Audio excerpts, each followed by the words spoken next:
हरिः ओम्। आपादमौलिपर्यन्तं गुरूणाम् आकृतिं स्मरेत् तेन विघ्नाः प्रणश्यन्ति सिद्ध्यन्ति च मनोरथाः। श्रीगुरुभ्यो नमः। परमगुरुभ्यो नमः। श्रीमदानन्दतीर्थभगवत्पादाचार्यगुरुभ्यो नमः। मन्मनोभीष्टवरदं सर्वाभीष्टफलप्रदं पुरन्दरगुरुं वन्दे दासश्रेष्ठं दयानिधिं विद्यावीर्यसम्पन्नान् शान्तादिगुणब्रह्मितान् सत्शास्त्रप्रवचनासक्तान् इलमिलार्यान् गुरून् भजे। पृथ्वीमण्डलमध्यस्थाः पूर्णबोधमतानगाः वैष्णवाः विष्णुहृदयाः तान् नमस्ये गुरुमम। हरिः ಓಂ. ಶ್ರೀಶಾ ಪಾಹಿ.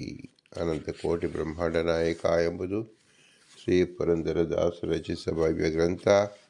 ಶಾಸ್ತ್ರ ಪ್ರಮೇಯಗಳು 180 ಗಜ್ಜೆಮಾಲೆಗಳು. ನಾವು 82ರಿಂದ 92ನೇ ಗಜ್ಜವನ್ನು ನೋಡುತ್ತಿದ್ದೆವು. ಅಕ್ರೂರ ವರದ, ಅಂಬರೀಷ ವರದ, ನಾರದ ವರದ, ಪ್ರಹ್ಲಾದ ವರದ, ಗಜೇಂದ್ರ ವರದ, ಮುಚುಕುಂದ ವರದ, ಧ್ರುವ ವರದ, ವಿಭೀಷಣ ವರದ, ಪುಂಡರೀಕ ವರದ ಮತ್ತು ಪರಾಶರ ವರದ ಎಂಬುದೇ ಆ 10 ಜನ ವರದರು. 10 ಎಂಬುದು ಅನಂತ ಸಂಖ್ಯವಾಚಿ. ವರದರು ಅಂದರೆ ಶ್ರೇಷ್ಠ ಭಕ್ತರು, ಸಾತ್ವಿಕರು, ಜೀವರು, ಅನಂತ ಜೀವರು. ಜೀವರು ಅನಂತ ಸಂಖ್ಯೆಯಲ್ಲಿದ್ದಾರೆ. ಜೀವಗಣಾ ಹರೇರನುಚರಾ ನೀಚೋಚ್ಚ ಭಾವಂ ಗತಃ ಎಂಬ ಮುಖ್ಯ ಪ್ರಮೇಯವನ್ನು ಜೀವರ ಪ್ರಕರಣದಲ್ಲಿ ನಾವು ತಿಳಿದುಕೊಳ್ಳುತ್ತಿದ್ದೇವೆ. ಶ್ರೀ ಪುರಂದರದಾಸರು ವಿಶೇಷವಾಗಿ ನಮಗೆ ಅನುಗ್ರಹಿಸುತ್ತಿದ್ದಾರೆ ಎಂದು ತಿಳಿಯಬೇಕು. ಜೀವರಲ್ಲಿ ಸಾತ್ವಿಕ, ರಾಜಸ, ತಾಮಸ ಎಂಬ 3 ಪ್ರಭೇದಗಳಿದೆ.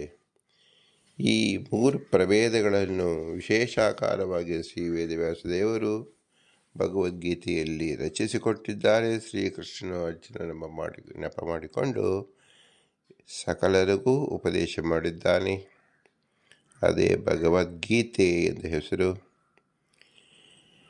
18ನೇ ಅಧ್ಯಾಯದ ಕೊನೆಯ ಶ್ಲೋಕಗಳಲ್ಲಿ ಇಡೀ ಸಂಕ್ಷಿಪ್ತವಾಗಿ ಎಲ್ಲ ಜೀವರ ಹಣೆ ಬರಹವನ್ನು ಮತ್ತೆ ತಿಳಿಸ್ಕೊಡ್ತಾ ಇದ್ದಾರೆ ಭಗವಂತ. ಸಾತ್ವಿಕರಂದ್ರೆ ಯಾರು, ರಾಜಸರು ಮತ್ತು ತಾಮಸರು, ಅವರ ಮನಸ್ಸು ಹೇಗಿರುತ್ತೆ, ಅವರ ಕೆಲಸ ಹೇಗಿರುತ್ತೆ, ಅವರಿಗೆ ಫಲ ಏನು ಬರುತ್ತೆ, ಸ್ವರೂಪ ಸತ್ತ, ಪ್ರವೃತ್ತಿ ಸತ್ತ, ಪ್ರಮಿತಿ ಸತ್ತ ಎಂಬುದರ ಫಲರೂಪವಾಗಿ ಭಗವಂತ ಪ್ರತಿಯೊಬ್ಬರಿಗೂ ತಮ್ಮ ತಮ್ಮ ಯೋಗ್ಯತೆಯನ್ನು ತಿಳಿದುಕೊಳ್ಳಿ ಎಂದು ತಿಳಿಸುತ್ತಿದ್ದಾರೆ. 18ನೆಯ ಅಧ್ಯಾಯದಿಂದ ಅತಿ ಮುಖ್ಯವಾದ ಘಟ್ಟದಲ್ಲಿ ನಾವು ಜೀವರ ಪ್ರಕರಣವನ್ನು ಚೆನ್ನಾಗಿ ತಿಳಿದುಕೊಳ್ಳಬಹುದು. 20ನೇ ಶ್ಲೋಕದಲ್ಲಿ ಸರ್ವಭೂತೇಷು ಏನ ಐಕ್ಯಂ ಭಾವಂ ಅವ್ಯಮೈಕ್ಷತೆ ಅವಿಭಕ್ತಂ ವಿಭಕ್ತೇಷು ತಜ್ಞಾನಂ ವಿದ್ಯೆ ಸಾತ್ವಿಕಂ. ಸಾತ್ವಿಕರ ಜ್ಞಾನ ಯಾವುದು, ರಾಜಸರ ಜ್ಞಾನ ಮತ್ತು ತಾಮಸರ ಜ್ಞಾನ ಯಾವುದು ಎಂಬುದನ್ನು ಪ್ರತ್ಯೇಕವಾಗಿ ಅನೇಕ ಬಾರಿ ತಿಳಿಸುವುದರ ಉದ್ದೇಶ ಏನು. ಶಾಸ್ತ್ರದ ಯಾವ ಭಾಗವನ್ನು ನೋಡಿದರೂ ಸಹ ಇಡೀ ಶಾಸ್ತ್ರ ಇರತಕ್ಕಂಥದ್ದು ಏಕಾಭಿಪ್ರಾಯವಿರುತ್ತದೆ. ಎಲ್ಲಿಯೂ ಭಿನ್ನಾಭಿಪ್ರಾಯ ಇರುವುದಿಲ್ಲ. ಈ ಶಾಸ್ತ್ರದಲ್ಲಿ ಹೀಗೆ ಹೇಳಿದೆ, ಇದರ ವಿರುದ್ಧವಾಗಿ ಇನ್ನೊಂದು ಶಾಸ್ತ್ರದಲ್ಲಿ ಹೇಳಿದೆ ಎಂಬತಕ್ಕಂಥದ್ದಿಲ್ಲ. ಏಕೆಂದರೆ ಇದೆಲ್ಲವೂ ಏಕಕರ್ತೃ ಶ್ರೀ ವೇದವ್ಯಾಸ ದೇವರೇ ರಚನೆ ಮಾಡಿದ್ದರಿಂದ, ಭಗವಂತನ ರಚನೆಯಾದ್ದರಿಂದ ಪೂರ್ಣನಾದ, ಸ್ವತಂತ್ರನಾದ, ಸಾರ್ವಭೌಮನಾದ ತನಗೆ ಏನೂ ಪ್ರಯೋಜನ ಇಲ್ಲದೆ ಹೋದರು ಜೀವರುಗಳು ಉದ್ಧಾರವಾಗಲಿ ಎಂಬ ಅಪೇಕ್ಷೆಯಿಂದ ರಚನೆ ಮಾಡಿದ್ದರಿಂದ ಅದರಲ್ಲಿ ದೋಷ ಎಂಬ ಕಲ್ಪನೆ ಇರುವುದಿಲ್ಲ ಮತ್ತು ವ್ಯಾಹತ ಭಾಷೆಗಳಿರುವುದಿಲ್ಲ. ಅಂದರೆ ಒಂದು ಕಡೆ ಹೇಳಿದ್ದು ಮತ್ತೊಂದು ಕಡೆ ಅದನ್ನು ಅಲ್ಲಗಳೆಯುವಂತೆ ಇರುವುದಿಲ್ಲ. ಆದರೆ ನಾವು ಓದಿಗರು, ಶಾಸ್ತ್ರ ಶ್ರವಣ ಮಾಡುವವರು, ಗುರುಗಳ ಉಪದೇಶ ಮಾಡಿಕೊಳ್ಳುವರು ಯಾವ ದೃಷ್ಟಿಯಿಂದ ಮಾಡಿಕೊಳ್ಳಬೇಕು? ವೇದವ್ಯಾಸದೇವರೇ ಪೂರ್ಣರಾದ್ದರಿಂದ, ಅವರ ರಚನೆಯಾದ್ದರಿಂದ ಇದರಲ್ಲಿ ದೋಷ ಕಲ್ಪನೆ ಮಾಡಬಾರದು. ದೋಷ ಇರುವುದೇ ಇಲ್ಲ ಎಂಬುದನ್ನು ಮೊಟ್ಟ ಮೊದಲೇ ತಿಳಿದುಕೊಳ್ಳಬೇಕು. ಕದಾಚಿತ್ ಬೇರೆ ಬೇರೆ ಶಬ್ದಗಳು ಬಂದಾಗ ಹೇಗೆ ಅರ್ಥ ಮಾಡಿಕೊಳ್ಳಬೇಕು ಎಂಬುದನ್ನು ನಾವು ತಿಳಿಯಬೇಕು. ಶ್ರೀ ವೇದವ್ಯಾಸ ದೇವರು ಬಹಳ ಅನುಗ್ರಹದಿಂದ ನಮ್ಮ ಹಣೆಯ ಬರಹವನ್ನು ತೋರಿಸ್ತಾ ಇದ್ದಾರೆ. ಜೀವರೆಲ್ಲರೂ ಭಿನ್ನರಾಗಿದ್ದಾರೆ. ಜೀವಗಣಾ ಭಿನ್ನಾ ಜೀವಗಣಾ ಹರೇರನುಚರಾಹ ಎಂಬುದನ್ನು, ಇದನ್ನು ನಮ್ಮ ಬಗ್ಗೆ ವೇದವ್ಯಾಸ ದೇವರು ಹೇಳುವ ಅವಶ್ಯಕತೆ ಏನಿತ್ತು ಅಂತ ನಾವು ಕೇಳಿಕೊಂಡಾಗ, ಒಬ್ಬ ಜೀವನಿಗೆ ಇನ್ನೊಬ್ಬ ಜೀವನಿಗೆ ಯಾವ ಸಂಬಂಧವೂ ಯಾವ ಲೋಕದಲ್ಲೂ ಇರುವುದಿಲ್ಲ. ಭಿನ್ನ ಜೀವ ಭಿನ್ನ ಕರ್ಮ. ಒಬ್ಬ ಜೀವ ಇನ್ನೊಬ್ಬ ಜೀವನ ತಿಳಿದುಕೊಂಡರೆ ಮೋಕ್ಷ ಎಂಬುದು ಆಗುವುದಿಲ್ಲ. ಏಕೆಂದರೆ ಎಲ್ಲ ಜೀವರು ದುಃಖಿಗಳು, ದುಃಖಸ್ಪರ್ಶರು, ಅಪೂರ್ಣರು. ಅಪೂರ್ಣರು ಅಂದರೆ ತಮ್ಮ ದುಃಖವನ್ನೇ ತಾವು ಹೋಗಲಾಡಿಸಿಕೊಳ್ಳಲು ಅಶಕ್ತರು. ಒಬ್ಬ ಕುರುಡ ಒಂದು ಮಾರ್ಗವನ್ನು ತೋರಿಸಬೇಕು ಎಂದು ಹೇಳಿ ಇನ್ನೊಬ್ಬ ಕುರುಡನನ್ನು ಆಶಿಸಿದರೆ ಯಾರು ಮಾರ್ಗವನ್ನು ತೋರಿಸಬಹುದು? ಅಂದೇನೈವ ನಿಯಮಾನಃ ಎಂಬ ಶಾಸ್ತ್ರದಲ್ಲಿ ಹೇಳಿದಂತೆ, ಒಬ್ಬ ಅಜ್ಞಾನಿಯಾದ ಜೀವನನ್ನು ಇನ್ನೊಬ್ಬ ಅಜ್ಞಾನಿಯಾದ ಜೀವನ ಆಶ್ರಯಿಸಿದರೆ ಅವರಿಗೆ ದುಃಖ ಪರಂಪರೆಗೆ ಬರುತ್ತೆ ಹೊರತು ಸುಖ ಎಂಬುದು ಕಾಣಲು ಶಕ್ಯವಿಲ್ಲ. ಒಬ್ಬ ಕುರುಡನನ್ನು ಹಿಡಿದು ನಾವು ಮಾರ್ಗವನ್ನು ಗಮನಿಸಿದರೆ ಆ ಮುಂದಿನ ಕುರುಡನು ದೊಡ್ಡ ಹಳ್ಳಕ್ಕೆ ಬಿಡುತ್ತಾನೆ. ಅವನನ್ನು ಅವಲಂಬಿಸಿರುವ ಹಿಂದೆ ಇರತಕ್ಕಂಥ ಕುರುಡನು ಹಳ್ಳಕ್ಕೆ ಬೀಳುತ್ತಾನೆ. ಏಕೆಂದರೆ ಮಾರ್ಗವೇ ಗೊತ್ತಿಲ್ಲ. ಯಾರಿಗೆ ಶಾಸ್ತ್ರವೇ ತಿಳಿದಿಲ್ಲವೋ ಅವರು ಸಂಸಾರಾವಸ್ಥೆಯಲ್ಲಿ ಕೂಡರಂತೆ. ಅವರು ಸಂಸಾರದ ಈ ಸಾಗರವನ್ನು ದಾಟಲು ಅಶಕ್ತರಾಗುತ್ತಾರೆ. ಶಾಸ್ತ್ರವನ್ನು ಓದದ ಜೀವರು ಕುರುಡರು ಎಂದು ಸ್ಪಷ್ಟವಾಗಿ ಶ್ರೀ ವೇದವ್ಯಾಸ ದೇವರು ತಿಳಿಸಿಕೊಡ್ತಿದ್ದಾರೆ. ಹಾಗಾದರೆ ಈ ಸಂಸಾರದ ಬವಣೆಯನ್ನು ತೀರಿಸಿಕೊಳ್ಳಲು ಏನು ಮಾಡಬೇಕು? ಜ್ಞಾನ ಸಂಪಾದನೆ ಮಾಡಬೇಕು. ಜ್ಞಾನೇನೈವ ಪರಂಪದಂ ಮಿಥ್ಯಾಜ್ಞಾನೇನ ತಮೋ ಜ್ಞಾನೇನೈವ ಪರಂಪದಂ. ಪರಂಪದಂ ಅಂದರೆ ವಿಷ್ಣುವಿನ ಪರಮಸ್ಥಳವಾದ ಮೋಕ್ಷವನ್ನು ಹೊಂದಲು ಕೇವಲ ಜ್ಞಾನದಿಂದ ಮಾತ್ರ ಸಾಧ್ಯ. ನಾವು 1,000,000 ಸಲ ಹುಟ್ಟಿ ಬಂದಿದ್ದೇವೆ, ಆದ್ದರಿಂದ ನಮಗೆ ಸೀನಿಯಾರಿಟಿಯಾಗಿದೆ, ನಮಗೆ ಮೋಕ್ಷ ಕೊಡು ಎಂದರೆ ಹುಟ್ಟಿ ಬಂದು ಸಂಸಾರದಲ್ಲಿ ಎಷ್ಟು ಸಲ ನರಳಿದರೂ ಅದಕ್ಕೆ ಮೋಕ್ಷಕ್ಕೆ ಅರ್ಹತೆ ಎನಿಸಿಕೊಳ್ಳುವುದಿಲ್ಲ. ನಾವು ಗೌರ್ಮೆಂಟ್ ಜಾಬಲ್ಲಿ ಯಾರಿಗೆ ಎಷ್ಟು ಹೆಚ್ಚು ಎಕ್ಸ್ಪೀರಿಯನ್ಸ್ ಆದರೂ ಅವರಿಗೆ ಸೀನಿಯರ್ ಅಂತ ಕರೆಸಿಕೊಳ್ಳುತ್ತಾರೆ.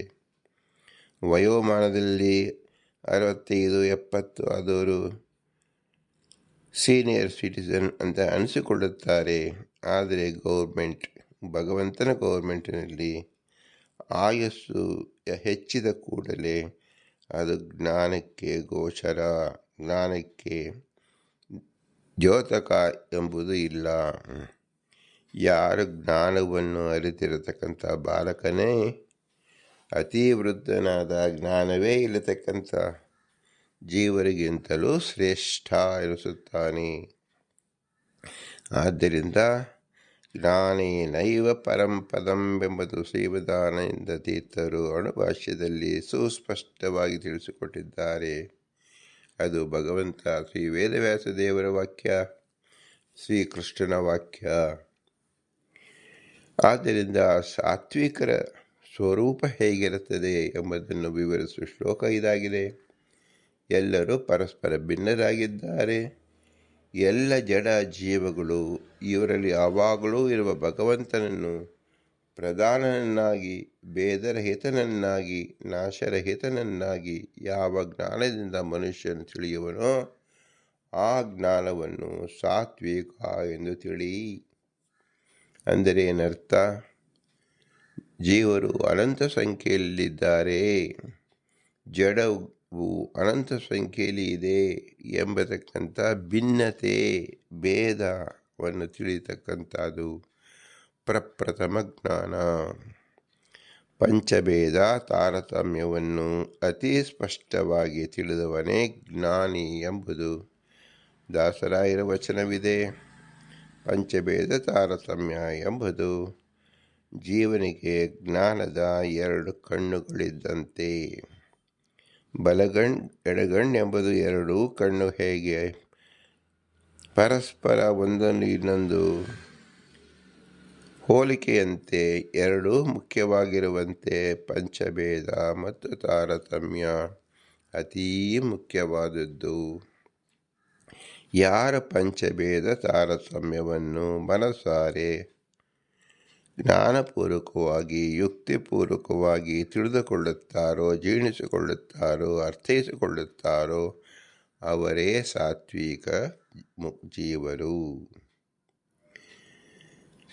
ಸರ್ವಭೂತೇಷು ಯೇನ ಏಕಂ ಭಾವಂ ಅವ್ಯಯಂ ಈಕ್ಷತೆ ಅವಿಭಕ್ತಂ ವಿಭಕ್ತೇಷು ತಜ್ಞಾನಂ ವಿದ್ಧಿ ಸಾತ್ವಿಕಂ. ಸರ್ವಭೂತೇಷು ಯೇನ ಏಕಂ ಭಾವಂ ಅವ್ಯಯಂ ಈಕ್ಷತೆ. ಹಾಗಾದರೆ ಈ ಅನಂತ ಜೀವರಿದ್ದಾರಲ್ಲ, ಅನಂತ ಜಡದ ಇದ್ದಾರಲ್ಲ, ಇದೆಲ್ಲವೂ ಸ್ವತಂತ್ರ ಪ್ರವೃತ್ತಿ ಉಂಟೇನು ಅಂದರೆ ಯಾವ ಜೀವರಿಗೂ ಯಾವ ಜಡ ಪದಾರ್ಥಕ್ಕೂ ಸ್ವತಂತ್ರ ಪ್ರವೃತ್ತಿ ಇಲ್ಲ. ಹಾಗಾದರೆ ನಾವು ಪದಾರ್ಥದಿಂದಲೂ ನಾವು ಮನೆ ಕಟ್ಟುತ್ತಿದ್ದೇವೆ, ಅದರಲ್ಲಿ ಚಲನವನ್ನು ನಾವು ಕಾಣುತ್ತೇವೆ, ಅದರ ಪ್ರಯೋಜನ ಪಡೆಯುತ್ತೇವೆ.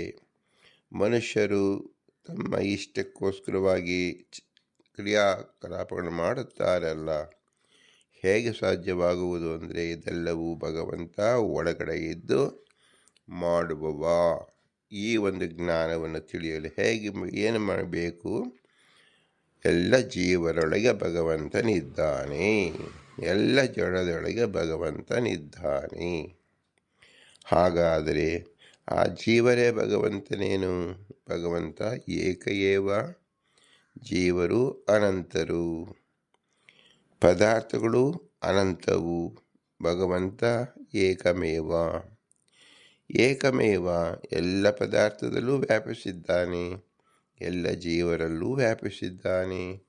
ಆದ್ದರಿಂದ ಈ ವ್ಯಾಪ್ತತೆ ಎಂಬತಕ್ಕಂಥದ್ದು ಜೀವರಿಗೂ ಇಲ್ಲ, ಜಡಕ್ಕೂ ಇಲ್ಲ.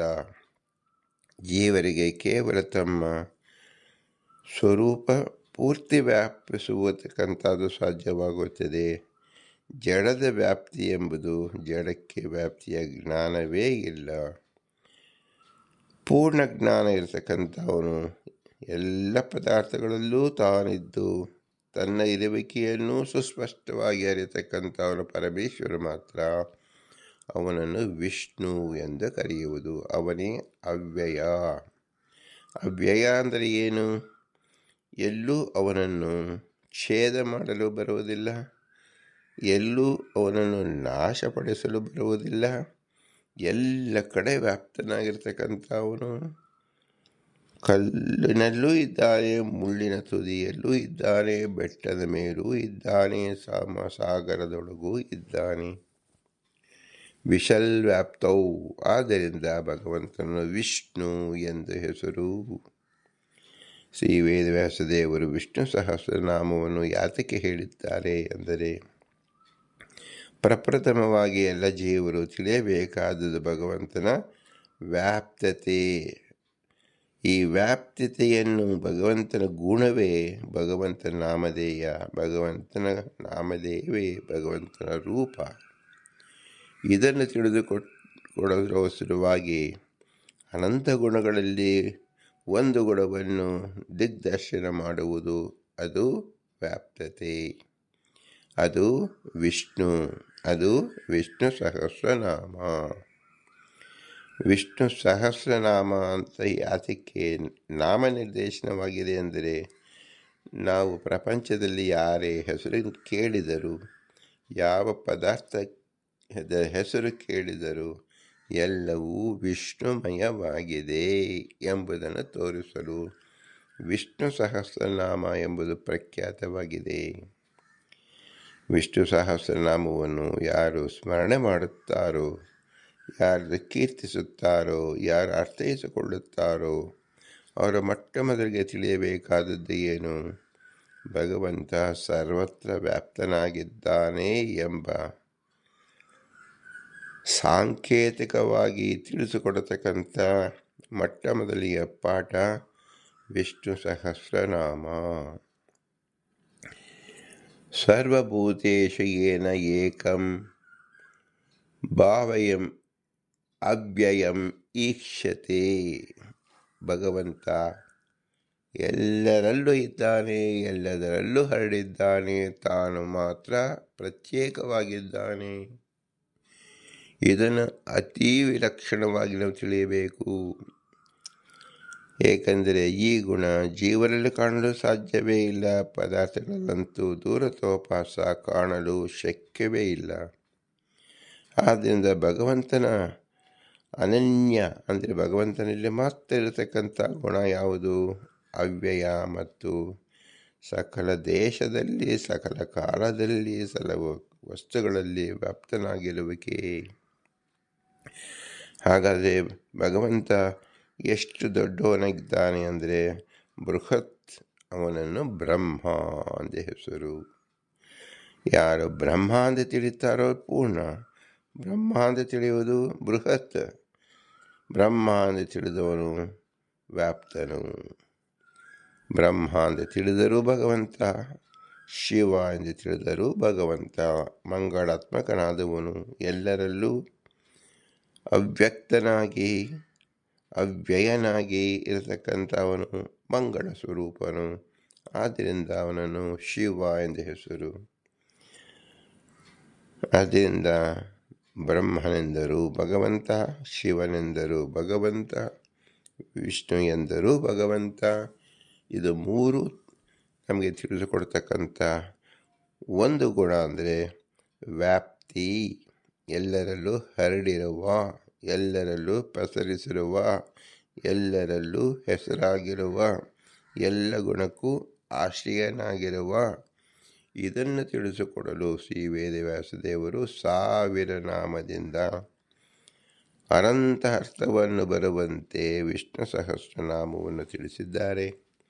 ಶ್ರೀಮದಾನಂದ ತೀರ್ಥರು 1000 ನಾಮದ ಒಂದೊಂದು ನಾಮ ಅಕ್ಷರಗಳಿಗೂ ಸಹ ಅನಂತ ಅರ್ಥಗಳಿದೆ ಎಂದು ಪ್ರತಿಜ್ಞೆ ಮಾಡಿ, ಒಂದೊಂದು ಅರ್ಥಕ್ಕೂ ಕಡಿಮೆ ಇಲ್ಲದಂತೆ 100 ಅರ್ಥವನ್ನು ಹೇಳುವೆನು, ನೀವು ಮತ್ತೆ ಒಪ್ಪಿಸಿ ಎಂದು ಅವರ ಶಿಷ್ಯರಿಗೆ ಹೇಳಿದಾಗ ಅಂದಿನ ಜನರು ಇವರ ಅರ್ಥವನ್ನು ಕೇಳಿ ಬೆರಗಾಗಿ ಹೊರಟು ಹೋದರಂತೆ ಹೊರತು ಅರ್ಥವನ್ನು ಮನನ ಮಾಡಲು ಸಾಧ್ಯವಾಗಲ್ಲ. ಅದು ಇಂದಿಗೂ ಸಹ ಇಡೀ ಜೀವ ಸಮುದಾಯಕ್ಕೆ ಇರತಕ್ಕಂತಹ ಚಾಲೆಂಜ್ ಆಗಿದೆ. ಒಂದೇ ಒಂದು ವಿಷ್ಣು ಶಬ್ದ 1000 ಅರ್ಥವನ್ನು ಕೊಡಬಲ್ಲದು, ಲಕ್ಷ ಅರ್ಥವನ್ನು ಕೊಡಬಲ್ಲದು, ಕೋಟಿ ಅರ್ಥವನ್ನು ಕೊಡಬಲ್ಲದು, ಅನಂತ ಅರ್ಥವನ್ನು ಕೊಡಬಲ್ಲದು. ಅದನ್ನು ಶ್ರೀ ಪುರಂದರದಾಸರು ಅನಂತ ಕೋಟಿ ಬ್ರಹ್ಮಾಂಡ ನಾಯಕ ಎಂಬ ವಿಶ್ಲೇಷಣೆಯನ್ನು ಮಾಡಿದ್ದಾರೆ. ಅನಂತ ಕೋಟಿ ಬ್ರಹ್ಮಾಂಡ ನಾಯಕ ಎಂಬುದು ವಿಷ್ಣು ಎಂಬುದನ್ನು ತಿಳಿಸಿಕೊಡತಕ್ಕಂಥ ವ್ಯಾಖ್ಯಾನ ರೂಪವಾಗಿದೆ. ಈ ವ್ಯಾಖ್ಯಾನವನ್ನು ಅನಂತ ಅಂತ ಹೇಳಿದಾಗ ನಾವು ಅನಂತ ಕಾಲಕ್ಕೂ ಅನಂತನಾಗಿಯೇ ಉಳಿಯುತ್ತಾನೆ. ಏಕೆಂದರೆ ಅನಂತದ ಲಕ್ಷಣವೇ ಅಂತವಿಲ್ಲದ್ದು. ಯಾವುದಕ್ಕೆ ಆದಿ ಇಲ್ಲವೋ ಅದಕ್ಕೆ ಆದಿಯನ್ನು ಹುಡುಕುತ್ತಾ ಹೋದರೆ ನಮ್ಮ ಮೂರ್ಖತನವಾದೀತು. ಅದರಂತೆ ಅಂತವಿಲ್ಲದಕ್ಕೂ ಅಂತವಿದೆ ಅಂತ ನಾವು ತಿಳಿಯುತ್ತಾ ಹೋದರೆ ಮೂರ್ಖತನವೇ ಆಗೀತು. ಹಾಗಾದರೆ ಇದನ್ನು ಹೇಗೆ ತಿಳಿಯುವುದು? ಜೀವನ ಯೋಗ್ಯತೆ ಭಗವಂತನ ಅನಂತತ್ವವನ್ನು ಅನಂತ ಶಬ್ದದಿಂದ ಮಾತ್ರ ತಿಳಿಯಬಹುದೇ ಹೊರತು ಸಾಕಲ್ಯನ್ನು ತಿಳಿಯಲು ಸಾಧ್ಯವಿಲ್ಲ. ಭಗವಂತ ಅನಂತ ಜೀವರಲ್ಲಿ ವ್ಯಾಪಿಸಿದ್ದಾನೆ. ಜೀವ ತನ್ನನ್ನು ಮಾತ್ರ ತಿಳಿದುಕೊಳ್ಳಬಲ್ಲ. ಬೇರೆ ಜೀವರಲ್ಲಿ ಇವನ ವ್ಯಾಪ್ತಿಯೇ ಇರುವುದಿಲ್ಲ. ರುಜುಗಣಸ್ಥರಿಗೆ ಆಲೋಚನೆಯಿಂದ ತಮ್ಮ ವ್ಯಾಪ್ತಿಯನ್ನು ಆ ಶಕ್ತಿಯನ್ನು ಇದ್ದರೂ ಅದು ಆ ಶಕ್ತಿ ಕೊಟ್ಟವನು ಭಗವಂತನೇ. ಆದ್ದರಿಂದ ಸಮಳಾಗಿರತಕ್ಕಂಥ ಲಕ್ಷ್ಮೀದೇವಿಗೂ ಸಹ ಶಕ್ತಿ ಕೊಡತಕ್ಕಂಥವನು ಭಗವಂತನೇ. ಅವರಿಗೆ ಸುಸ್ಪಷ್ಟವಾಗಿ ತಿಳಿದಿದೆ ನಮಗೆ ಈ ಶಕ್ತಿ ಕೊಟ್ಟವ ಭಗವಂತ, ನಮ್ಮ ಯೋಗ್ಯತೆ ಎಷ್ಟು. ಆದರೆ ಜೀವರುಗಳಿಗೆ ಕೇವಲ ಅಲ್ಪ ಮಾತ್ರ ಜ್ಞಾನ ಇರುವುದು. ಈ ಅಲ್ಪ ಜ್ಞಾನದಿಂದ ಮಹತ್ ಜ್ಞಾನವನ್ನು ಹೇಗೆ ತಾನೇ ತಿಳಿಯಲು ಸಾಧ್ಯ? ಕೇವಲ ನಾಮಾತ್ಮಕವಾಗಿ, ರೂಪಾತ್ಮಕವಾಗಿ, ಗುಣಾತ್ಮಕವಾಗಿ ನಾಮನಿರ್ದೇಶನದಿಂದ ನಾವು ತಿಳಿಯಬೇಕೇ ಹೊರತು ಸಾಕಲ್ಯೇನ ತಿಳಿದವು ಎಂಬತಕ್ಕಂಥ ಭ್ರಮೆಗೆ ಯಾರೂ ಒಳಪಡಬಾರದು. ಭಗವಂತ ಅನೇಕ ಜೀವರನ್ನು ಏಕ ಕಾಲದಲ್ಲಿ ಯಾಕೆ ಸೃಷ್ಟಿಗೆ ತಂದ? ಎಲ್ಲ ಜೀವರಲ್ಲೂ ಭೇದ ಇದೆ ಎಂದು ತಿಳಿ ಎಂಬುದನ್ನು ತೋರಿಸಲು ಪ್ರಾಕ್ಟಿಕಲ್ ಕ್ಲಾಸ್ ಎಂಬಂತೆ ಅನಂತ ಜೀವರನ್ನು ಪರಿಚಯಿಸುತ್ತಾನೆ. ಅನಂತ ಎಂಬುದು ಭೇದ ರೂಪ ಭೇದ.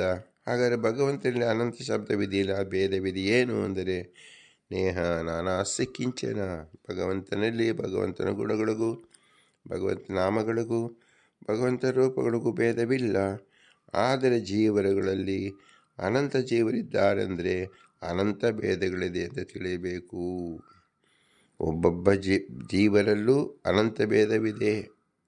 ಒಬ್ಬ ವ್ಯಕ್ತಿ ಅನಂತ ಜೀವರಿಂದ ಅನಂತ ಭೇದವನ್ನು ಕಂಡುಕೊಂಡಂತೆ ಈ ಭೇದ ಎಂಬುದು ಸ್ವರೂಪಭೂತವಾದುದು. ಇದನ್ನು ಚೆನ್ನಾಗಿ ತಿಳಿದುಕೊಳ್ಳುವುದೇ ಸಾತ್ವಿಕ ಎನಿಸಿಕೊಳ್ಳುವನು. ಭೇದ ಎಂಬುದು ಬೇರೆ ಜೀವನದಿಂದ ಹುಟ್ಟತಕ್ಕಂಥ ಗುಣವಲ್ಲ, ಇದು ವಸ್ತು ಸ್ವರೂಪವಾಗಿದೆ. ಇದನ್ನು ತಿಳಿದುಕೊಳ್ಳಲು ಜಡ ಪದಾರ್ಥವನ್ನು ಸೃಷ್ಟಿಸಿದ್ದಾನೆ.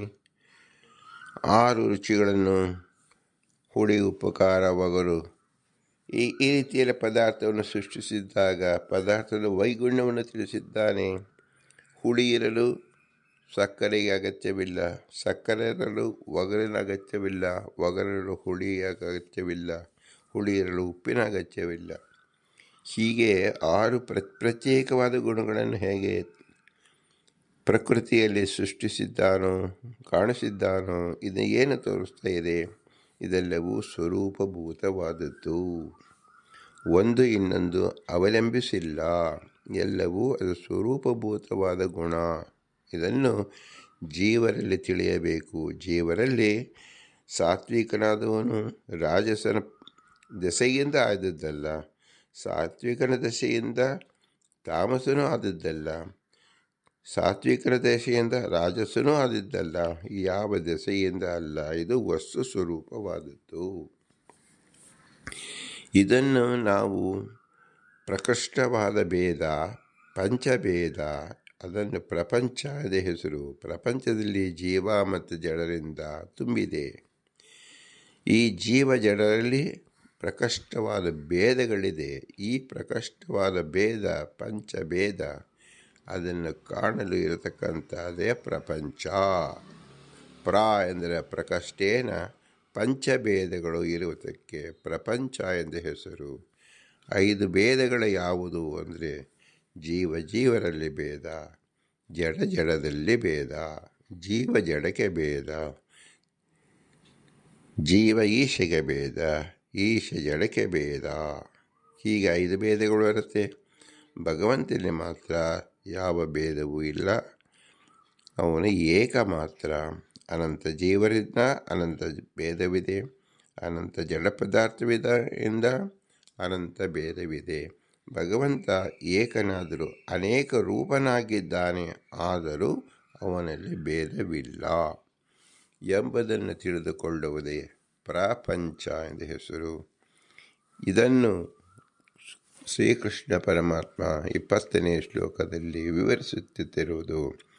ಸರ್ವಭೂತೇಷು ಯೇನ ಏಕಂ ಭಾವಂ ಅವ್ಯಮೀಕ್ಷತೆ ಅವಿಭಕ್ತಂ ವಿಭಕ್ತೇಷು ತದ್ಜ್ಞಾನಂ ವಿದ್ಧಿ ಸಾತ್ವಿಕಂ.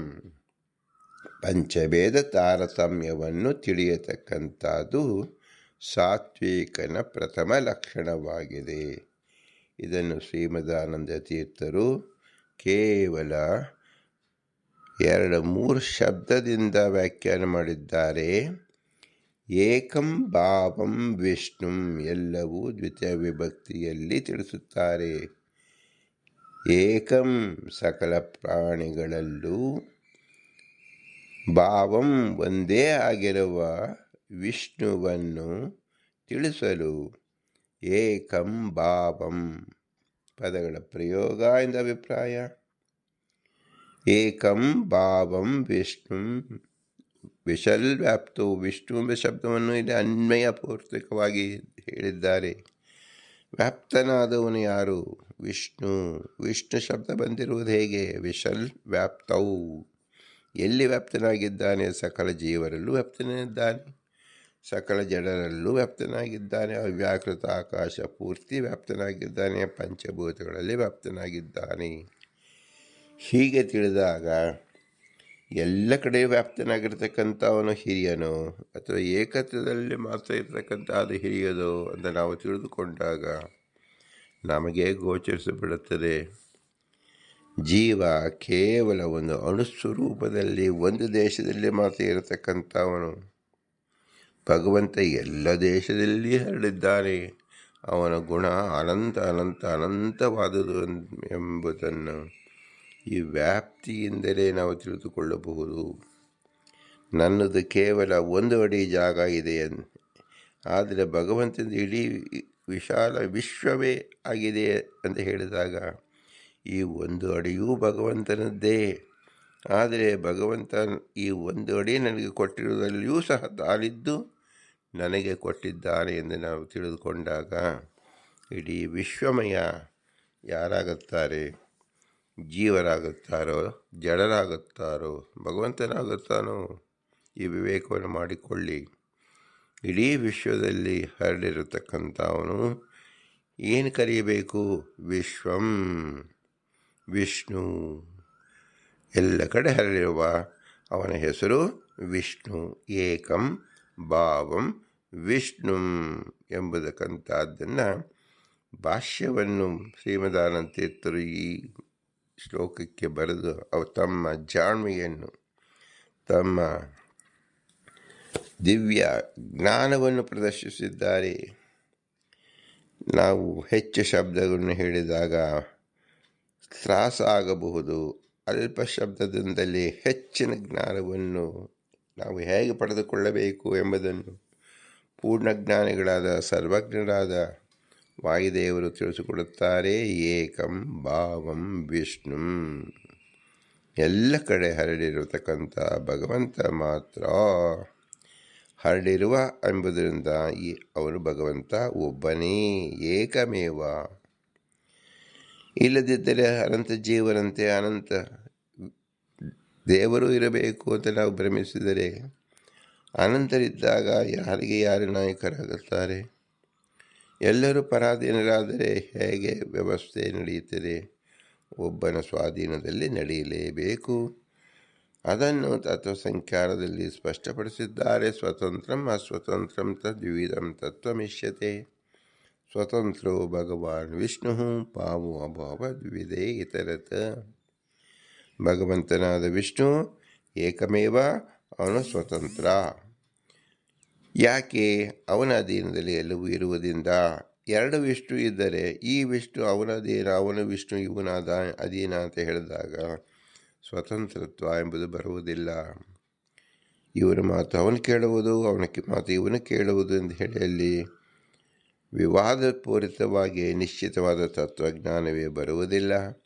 ಆದ್ದರಿಂದ ಏಕರಾಟ್, ಒಬ್ಬನೇ ರಾಜ, ಒಬ್ಬನೇ ಚಕ್ರವರ್ತಿ, ಒಬ್ಬನೇ ಪ್ರಭು ಎಂಬುದನ್ನು ವ್ಯವಹಾರದಲ್ಲೂ ನಾವು ಕಾಣಬಹುದು. ಅದನ್ನು ತಿಳಿಸಿಕೊಡ್ತಕ್ಕಂಥ ಶಬ್ದ ವಿಷ್ಣು.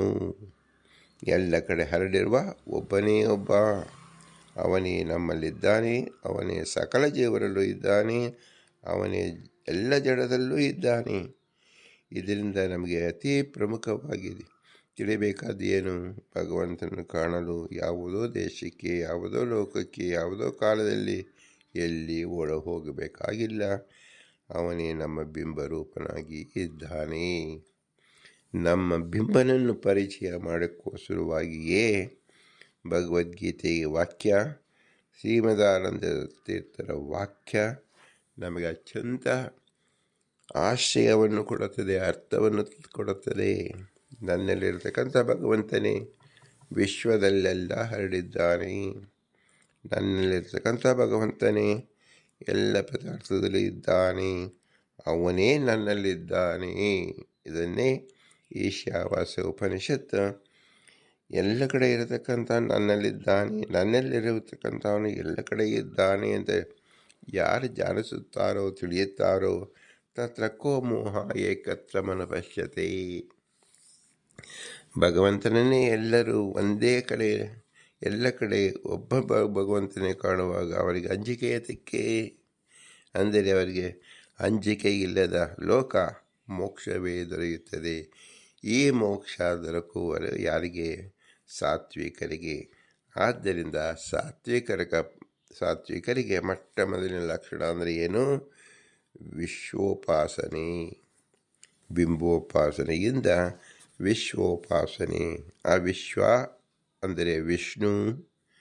ಅವನ ಉಪಾಸನೆ ಅಂದ್ರೇನು? ಸರ್ವತ್ರ ವಿಶ್ವ ವ್ಯಾಪ್ತನಾಗಿದ್ದಾನೆ.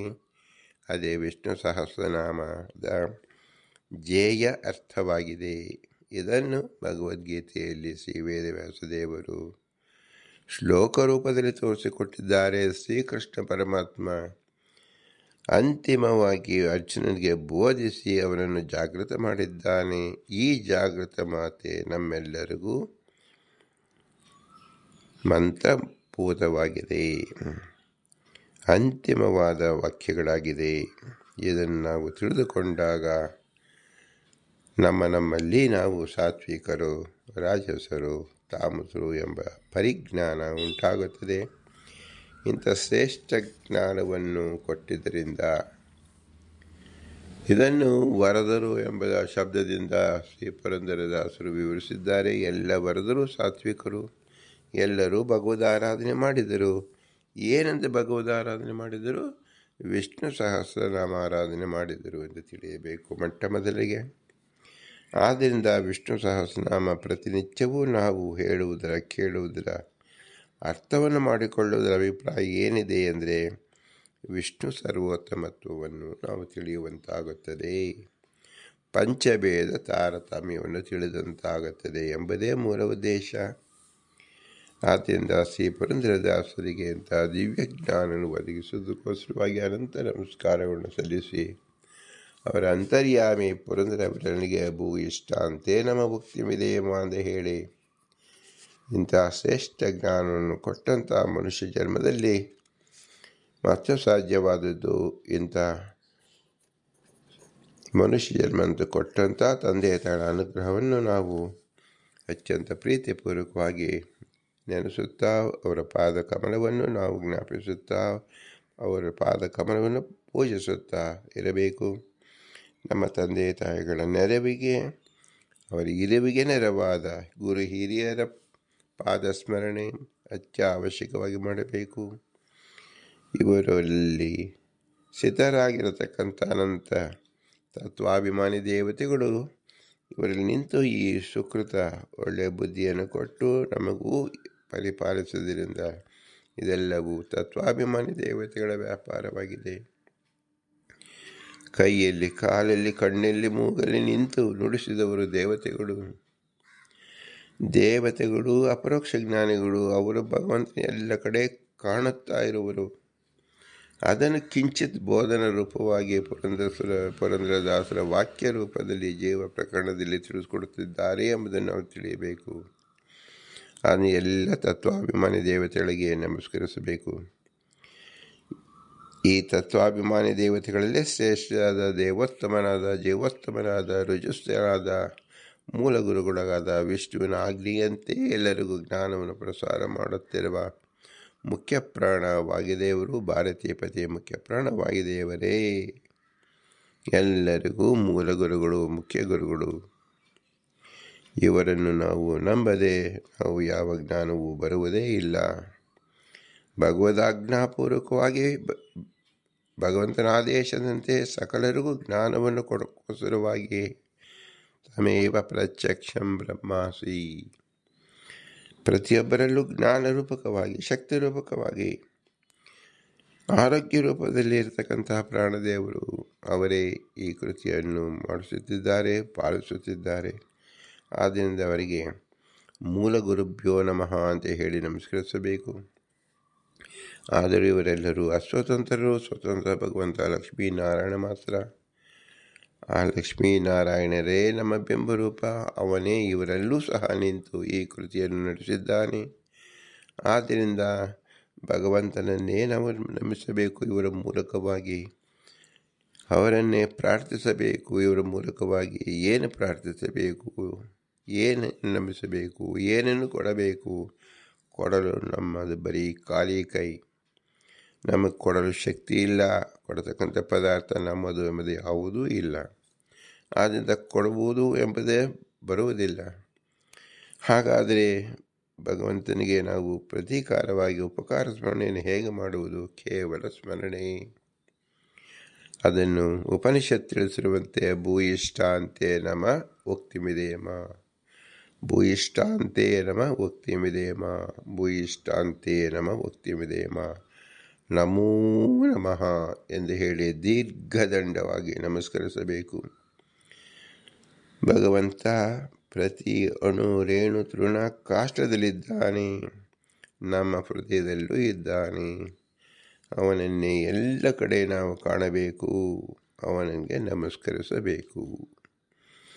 ಎಲ್ಲ ಕಡೆ ಇದ್ದಾನೆ ಎಂಬ ಸ್ಮರಣಪೂರ್ವಕವಾಗಿ, ಪೂರ್ಣಜ್ಞಾನಿ ಎಂಬ ಸ್ಮರಣಪೂರ್ವಕವಾಗಿ, ಸರ್ವಜ್ಞ ಎಂಬ ಸ್ಮರಣಪೂರ್ವಕವಾಗಿ, ವಿಷ್ಣು ಅಯಮೇವ ದಾತಾರಃ ಸರ್ವಾನಿಷ್ಟ ನಿವಾರಕಃ ಯಮೇವ, ನನ್ನ ಎಲ್ಲ ಅನಿಷ್ಟವನ್ನು ದೂರ ಮಾಡುವ, ಎಲ್ಲ ಇಷ್ಟವನ್ನೂ ಕೊಡುವ ಇವನೇ ಎಂಬ ಶುದ್ಧ ಪರಿಜ್ಞಾನದಿಂದ ನಾವು ಎರಡೂ ಕೈಯನ್ನು ಜೋಡಿಸಿ ಭಗವಂತನ ನಮಸ್ಕರಿಸುವುದೇ ಭೂಯಿಷ್ಠಾಂತೆ ನಮ ಉಕ್ತಿಂಬಿದೇಮ ಎಂಬುದ ಪರಿಪಾಠ.